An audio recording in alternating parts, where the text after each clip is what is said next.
ஸ்ரீயப்பதியான பகவானுடைய பரமானுகிரக விசேஷத்தினால் நடந்து வரக்கூடிய இந்த ஸ்ரவண யஜ்ஞத்தில் பூர்வ சரித்திரத்தில் வேதத்தின் சாரமாயிருக்கக்கூடிய பிரணவத்தின் அர்த்தம் ரிக்வேத யஜுர்வேத சாமவேதங்களில் அகார உகார மகாரங்களாய் சொல்லி அந்த பிரணவத்தின் விரிவுரையாக இருக்கக்கூடிய காயத்ரி மந்திரத்தின் அர்த்தம் இதிகாச புராணங்களில் எங்கனே சொல்லப்பட்டிருக்கு. அப்பேற்பட்ட பிரணவார்த்தத்தோடு கலந்த விஷயத்தை நமக்கு வேதாச்சாரியன் புருஷ சூக்தம் என்கின்ற பாகத்தில் கொடுக்க, அதை புராண வச்சனங்கள் வேதேஷு பௌருஷம் சூக்தம் தர்மசாஸ்திரேஷு மானவம் பாரதே பகவத்கீதா புராணேஷு ச வைஷ்ணவம் என்கின்ற கணக்கில் ஸ்ரீ மகாபாரதத்தில் எப்படி ஸ்ரீமத் பகவத் கீதை என்பது சாலச் சிறந்த பாகமோ, எப்படி தர்மசாஸ்திரங்களில் மனு கொடுத்த தர்மசாஸ்திரம் உயர்ந்து நிற்கின்றதோ, எப்படி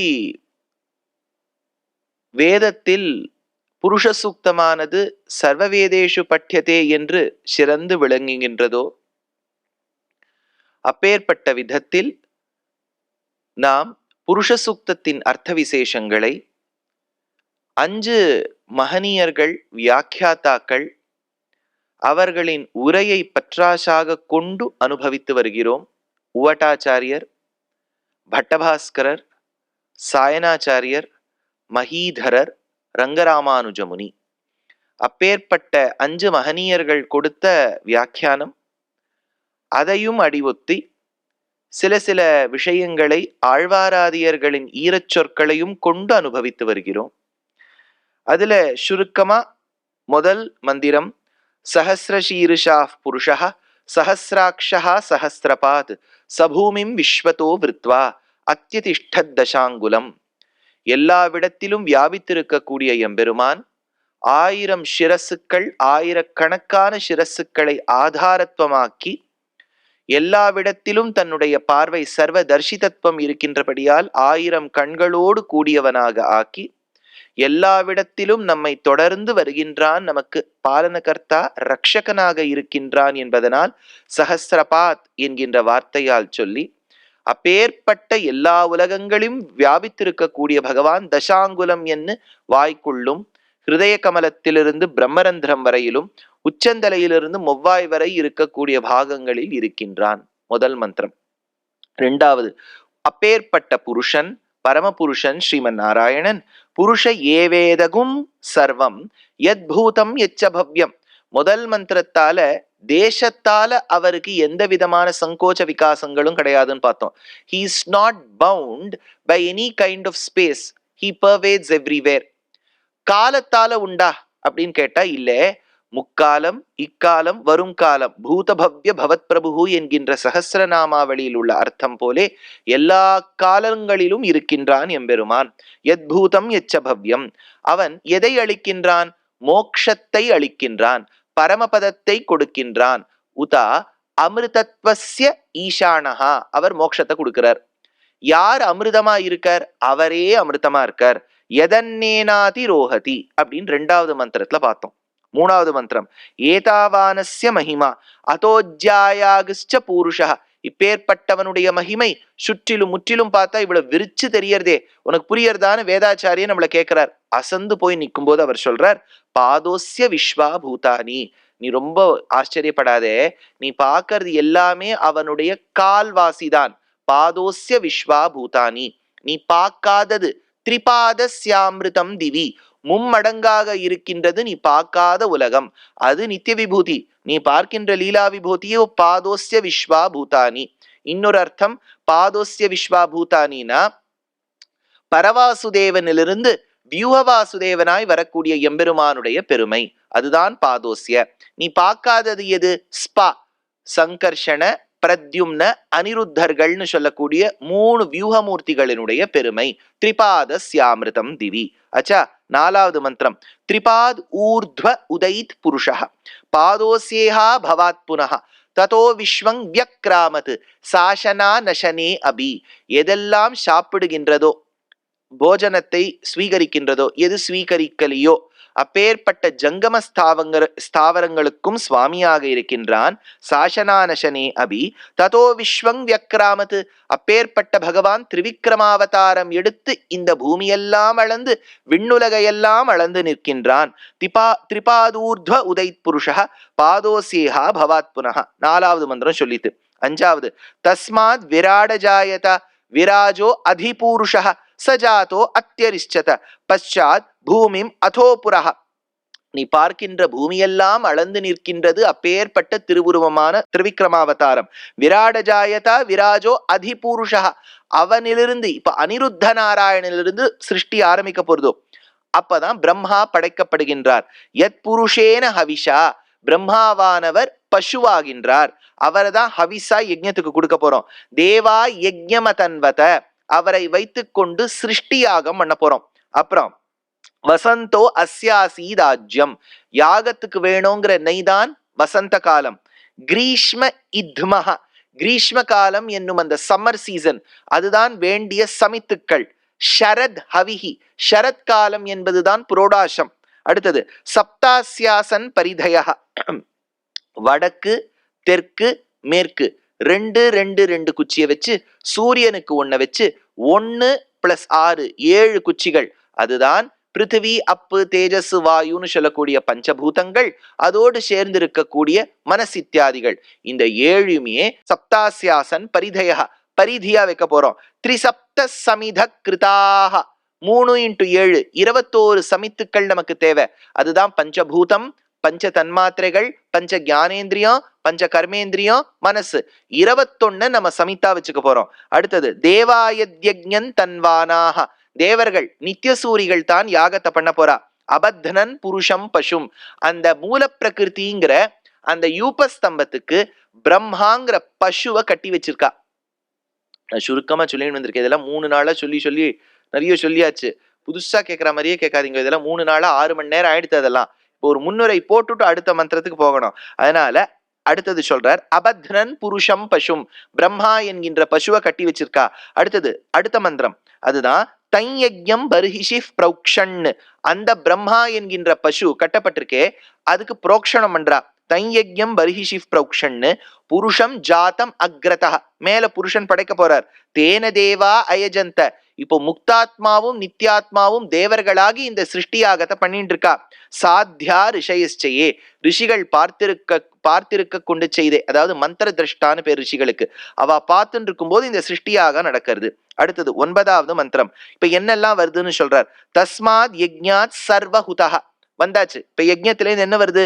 சம்பிருஷம் பிரிஷத் ஆஜ்யம், வருவதற்கு பூர்வம் பிரிஷத் ஆஜ்யம், நெய்யோடு கலந்த தயிரை சமர்ப்பிக்க வேண்டும். அப்பதான் சொல்றார் பசூகிஸ்தாகிஸ்சக்ரே வாயவ்யான், எதெல்லாம் பறக்கின்றனவோ சிருஷ்டியில அதெல்லாம் பிறந்தது.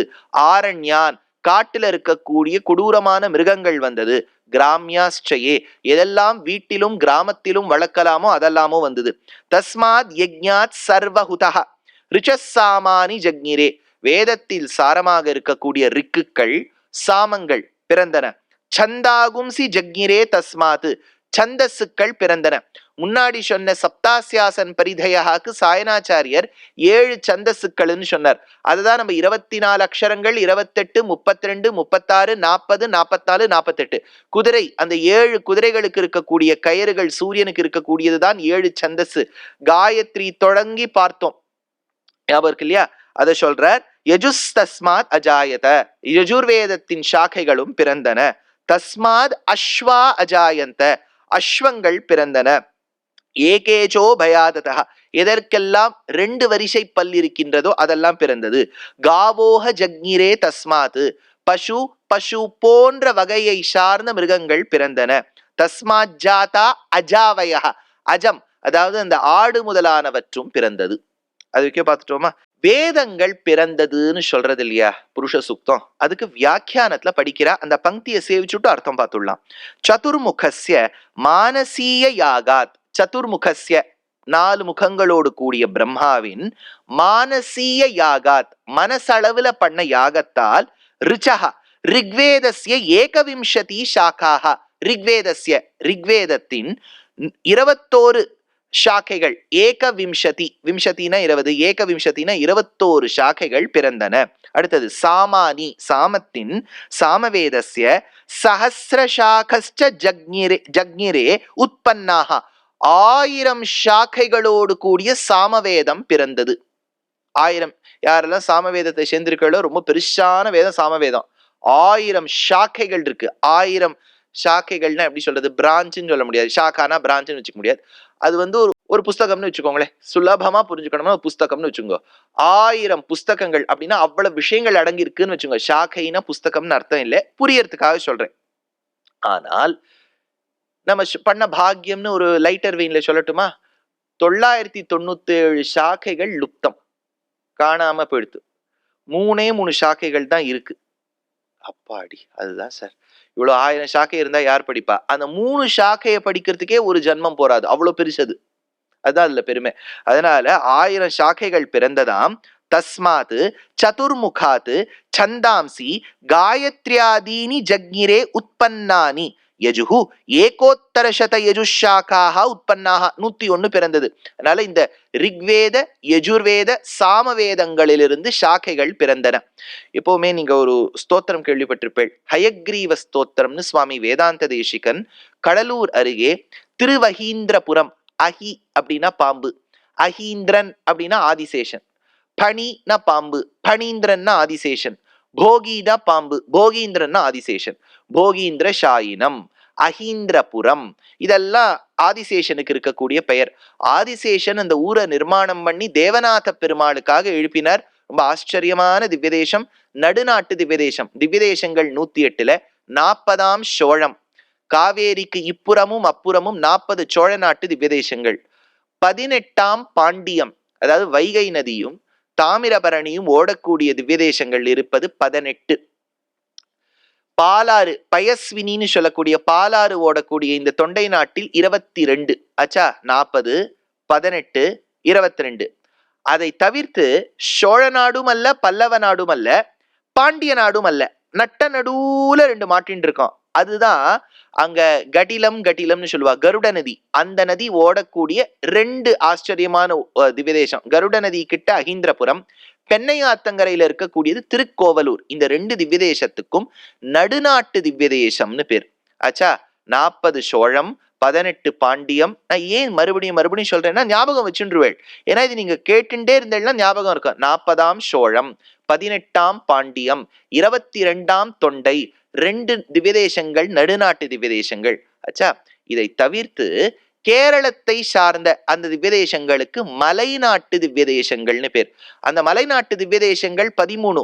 13ல 11 கேரளத்துல இருக்கு, 2 தமிழகத்துல இருக்கு. ஒன்னு திருவட்டாறுன்னு நம்ம நாகர்கோவில் கிட்ட திருநெல்வேலி கிட்ட இருக்கு, வாட்டாற்றான் அடிவணங்கேன்னு ஆழ்வார், அது ஒன்றும். திருவன்பரிசாரம், அதாவது நம்மாழ்வாருடைய திருத்தாயார் உடையநங்கையார் பிறந்த ஊர் திருவன்பரிசாரம்.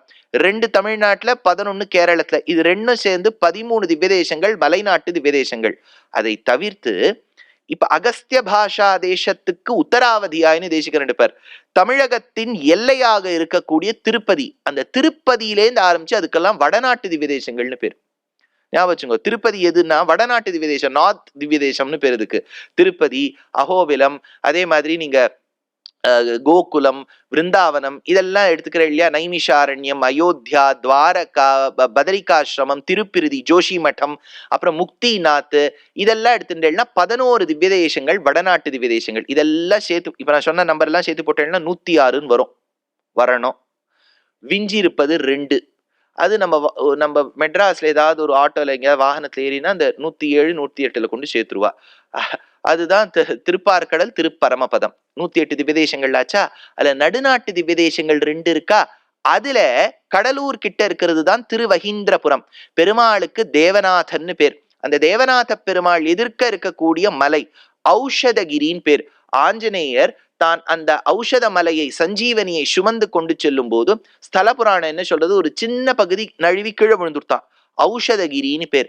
அந்த மலையின் உச்சியில் சென்று 750 சம்பத்சரங்களுக்கு முன்பு அவதரித்த சுவாமி தேசிகன் தியானம் செய்து கொண்டிருக்க கருடன் ஆவிர்பவிக்க கருட மந்திரத்தை கத்துக் கொடுக்க கருட மந்திரத்தின் உடைய அனுகிரகம் பெற்று தான் பின்னாடி கருடன் கிட்டேந்து ஹயக்ரீவ மந்திரத்தை பெற்று ஹயக்ரீவ மந்திரத்தை ஜபித்து ஹயக்ரீவன் பிரத்யக்ஷமாய் தன்னுடைய லாலாமிருதத்தை கொடுத்தார். லாலாமிருதம்னா எச்சில்னு அர்த்தம். அதை கொடுக்க ஜிஹ்வாக்ர சிம்ஹாசனம் அபியுபேயாகான்னு தேசிகன் எடுத்தார். அதாவது ஹயக்ரீவன் எங்க உட்கார்ந்து இருக்கணும் தெரியுமா? இங்கெல்லாம் இல்ல, நாக்கு நுனியில சிம்ஹாசனம் போட்டு உட்கார்ந்து இருக்கணுமா. ஜிஹ்வாக்ர சிம்ஹாசனம் அபியுபேயாக. அப்பதான் தடங்கள் இல்லாமல் வார்த்தை வரும். அப்பேற்பட்ட சுவாமி தேசிகன் ஹயக்ரீவன் மீது பாடின ஸ்தோத்திரத்துக்கு ஹயக்ரீவ ஸ்தோத்திரம் அவர் தான் ஆரம்பிச்சார். ஞானானந்தமயம் தேவம் நிர்மல ஸ்பட்டிகாகிருதிம் ஆதாரம் சர்வ வித்யானாம் ஹயக்ரீவம் உபாஸ்மஹே ஸ்வதசித்தம் சுத்த ஸ்பட்டிகமணி பூபிருத் பிரதிபட்டம் சுதாசத்ரீச்சீபிர் த்யுதிபிர் அவதாத திரிபுவனம் அனந்தைஸ்திரையந்தைர் அனுவிஹித ஹேஷா ஹலஹலம் ஹதாசேஷாவத்யம் ஹயவதனம் ஈடி மகிமஹா அப்படின்னு அந்த ஸ்தோத்திரத்துல. அப்ப என்ன சொல்றார்? என் எதிரே வரக்கூடிய ஹயக்ரீவன் என்னும் குதிரை கனைத்தது, ஒரு சப்தம் எழுப்பியது. அந்த நேயிங் ஆஃப் த ஹார்ஸ், அதற்கு சம்ஸ்கிருதத்துல ஹேஷா அப்படின்னு பேர். இப்போ இந்த உலக அழகி போட்டியில ஒத்தி ஜெயிச்சிருக்காளே சந்துவை வந்து அந்த ஆங்கர் கேட்டுட்டார், யூ டூ மியாவ் அப்படின்ட்டார். அது பெரிய கான்ட்ரவர்சி ஆயிடுத்து. போயும் உலகத்தையே அழகியாக இருக்கக்கூடியவள் சர்வலோக சுந்தரி, அவகிட்ட போய் ஒரு பூனை எப்படி சத்தம் போடும்னு கேட்கலாமான்னு விட்டார். குதிரை எப்படி சத்தம் போடும்னார் தேசிகன். ஹேஷான் பேர் இதுக்கு. அதை பிரிச்சு சொன்னா ஹலஹலஹான்னு சத்தம் போடுமா. ஹலஹலஹான சம்ஸ்கிருதத்துல என்னன்னு கேட்டார். ஹல் பிளஸ் அஹல். ஹல்லுனா ஸ்வராட்சரம், அகல்னா வெஞ்சனாட்சரம். ஸ்வர வெஞ்சனாட்சரங்கள்லேருந்து அந்த குதிரை கனைத்தது என்றால் அதுலேருந்து அந்த சப்தம் கேட்குமா. சார் என்னவோ சாதாரணமா ஒரு அனிமல் கத்துற வாய்ஸ்லேருந்து லெட்டர்ஸ் எல்லாம் வருங்கிறேள் அப்படின்னா, இந்த சப்தஸ்வரங்கள் இருக்கு இல்லையா, ஷட்ஜம் ரிஷபம் காந்தாரம், இந்த ஒவ்வொரு ஸ்வரமும் எப்படி பிறக்கிறதுன்னு சங்கீத சாஸ்திரம் சொல்றது. ஒரு மயிலின் துவனி கேட்டால் ஒரு ஸ்வரம் இருக்குமா, ஒரு ரிஷபத்தின் குரல் கேட்டால் ஒரு ஸ்வரம் இருக்குமா, ஒரு ஆடின் குரல் கேட்டா ஒரு ஸ்வரம் இருக்குமா. அதுதான் ஷட்ஜம் ரிஷபம் காந்தாரம் மத்தியமம் தைவதம். அது தெய்வத்தம் அல்ல, தெய்வதம் நிஷாதம் அப்படின்னு சொல்றோம் இல்லையா. இந்த 7 ஸ்வரங்களும் அந்த மிருகங்கள்லேருந்து தான் வருது. அதனால்தான் இயற்கையை நன்றாக ரசித்து கவனித்தால் அதுலயே ஒரு சங்கீதம் இருக்கும்னு சொல்லுவா. அப்படின்னா குதிரையின் கனைத்தலிலிருந்து பிறந்ததுதான் ஹல் அஹல், ஸ்வரம் வியஞ்சனம். இப்போ அ ஆ இ சொல்றோம். க க க க ங ச ச ஜ ஜ ஞ. இது ரெண்டுத்தையும் நீங்க கல்யாணம் பண்ணி வைக்கணும். க பிளஸ் அ க, க பிளஸ் ஆ கா, க பிளஸ் இ கி, க பிளஸ் இ கி எல்லாம் படிக்கிறோம் இல்லையா. 256 அக்ஷரங்கள் பிறக்கும். இந்த அக்ஷரங்களை முன்னும் பின்னும் போட்டால் சப்தங்கள் வரும். சப்தத்தின் சேர்த்தி வாக்கியம், வாக்கியத்தின் சேர்த்தி பத்தியமோ கத்தியமோ வரும். பத்தியமும் கத்தியமும் சேர்ந்து வந்தால் அதற்கு இருக்கக்கூடிய லிட்ரேச்சர் பிறந்துடும். லிட்ரேச்சரை படிச்சா ஞானம் கிடைக்கும். அப்படின்னா ஹயக்ரீவருடைய சப்தத்தை கேட்டா நமக்கு ஞானம் பிறக்கும் அப்படின்னு எடுக்கிறதா. மேல சொல்றார், சமாஹார சாம்னாம் பிரதிபதம் ருச்சாம் தாம யஜுஷாம். ஹயக்ரீவருடைய துவனியை கேட்டால் ருச்சாம் ரிக்வேதத்தினுடைய சப்தம் கேட்கறது, தாம யஜுஷாம் யஜுர்வேதத்தின் சப்தம் கேட்கறது, லயஃப் பிரத்யூஹானாம் லஹரி விததிர் போத ஜலதேஹே சாமவேதம் கேட்கறது, கதாதர்பக்ஷுப்யத் கதக குல கோலாஹலபவம் ஹரது அந்தர்த்வாந்தம் ஹயவதன ஹேஷா ஹலஹலஹான்னர். அப்பேற்பட்ட ஹயக்ரீவன் தான் வேதத்துக்கு நாயகன் இல்லையா. அதனால இந்த இடத்துல சொல்ற, தஸ்மாத் யஜ்ஞாத் சர்வஹுதஹ ரிச்சசாமானி ஜக்ஞிரே. ரிக்வேதமும் யஜுர்வேதமும் பிறந்ததுன்னு சொல்றாரா. அப்படின்னா இது திருவஹீந்திரபுரம் திவ்ய தேசத்துல இருக்கக்கூடிய ஹயக்ரீவரை தான் சொல்லியிருக்கணும். அதுக்கு இவ்வளவு நாழி எடுத்து. இப்போ இந்த விஷயத்தை நேற்று சொல்லும் போது ஒரு இடம் சொன்னேன்.